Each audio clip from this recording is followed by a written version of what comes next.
and just so I can read it so I don't have it wrong, it's the National Guard and Reserve Equipment Appropriation, and that is where we get our funding to do modernization primarily on aircraft, although we've used that money for other things. We also get a great deal of congressional ads, which helps.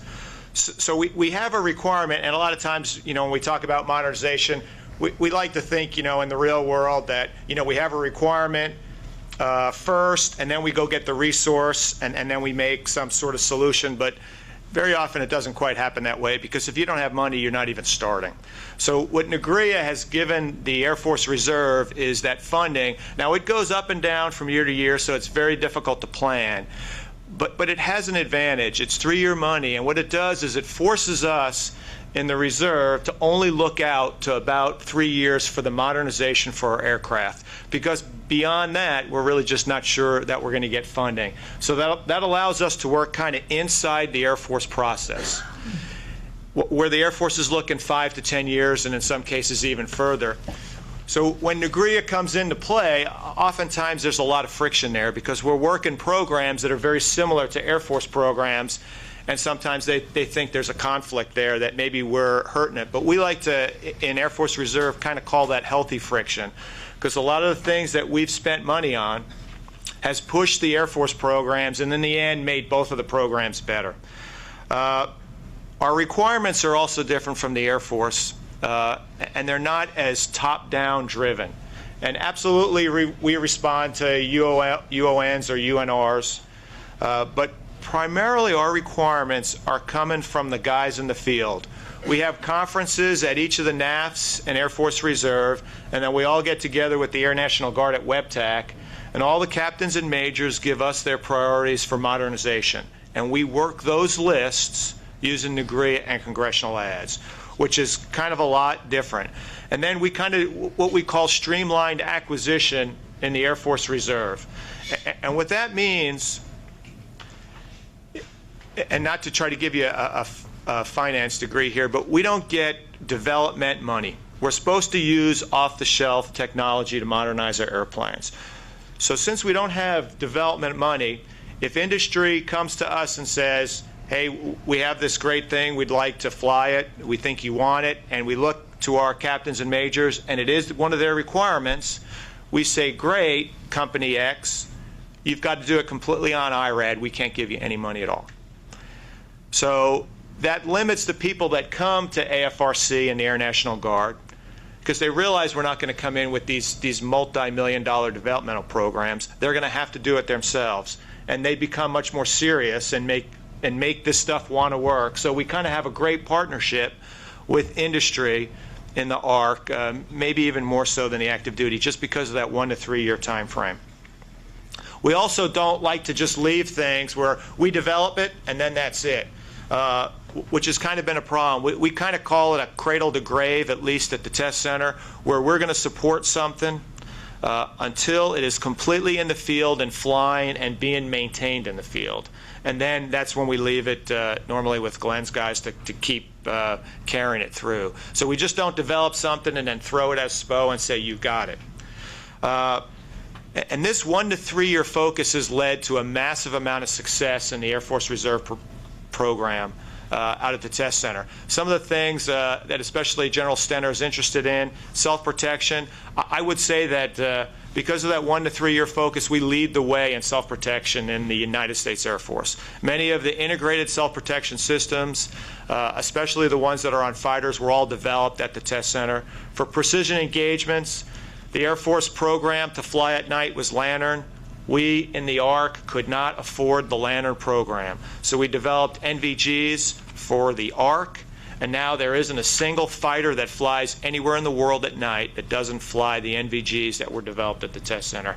And then for do absolute precision engagement, the Lightning pods that we developed with Northrop Grumman, again, we couldn't afford what the Air Force was offering, so we came up with a cheaper solution that was a lot better, and then forced the Air Force then to come in with the pod that they're predominantly using now, which is Sniper, which kind of played off each other. The Guard has both pods, and the Air Force Reserve, we only have the Lightning, so we've played both of these precision equipment against each other, and although the Air Force would say that's a lot of friction, in the end we've got better pods on both sides because of it.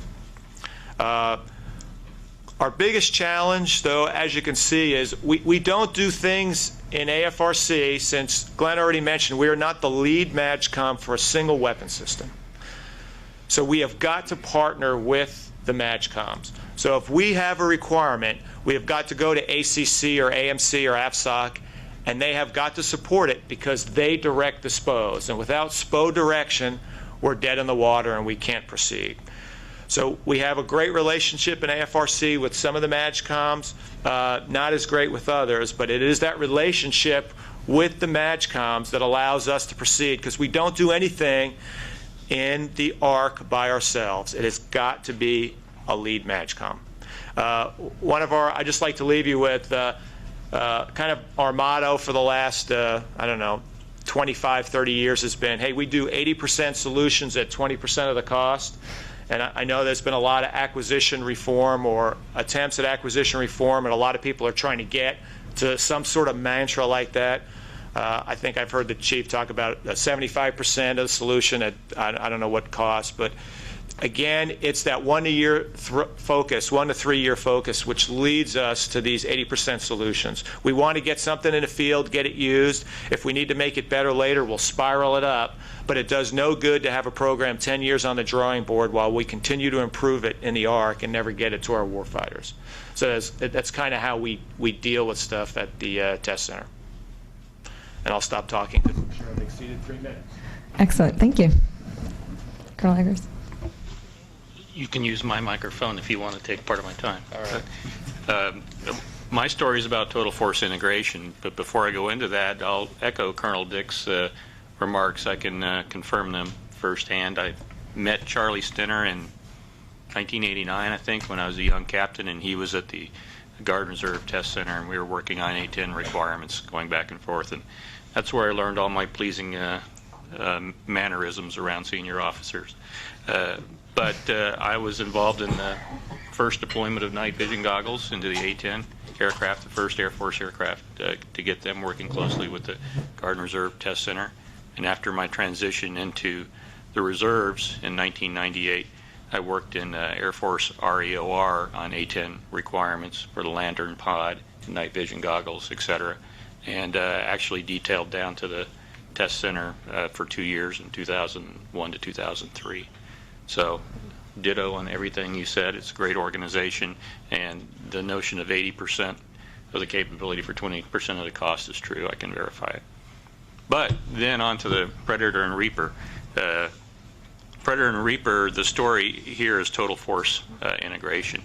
Maybe just 30 seconds or a minute about how Predator and Reaper work for those who haven't seen it. But I think everybody knows that we fly the combat missions from the United States across satellite links and theaters. We send probably about 10% of the force forward, 10% of the flying force forward, a lot more of the maintenance force than that forward, to do the launches and recovery.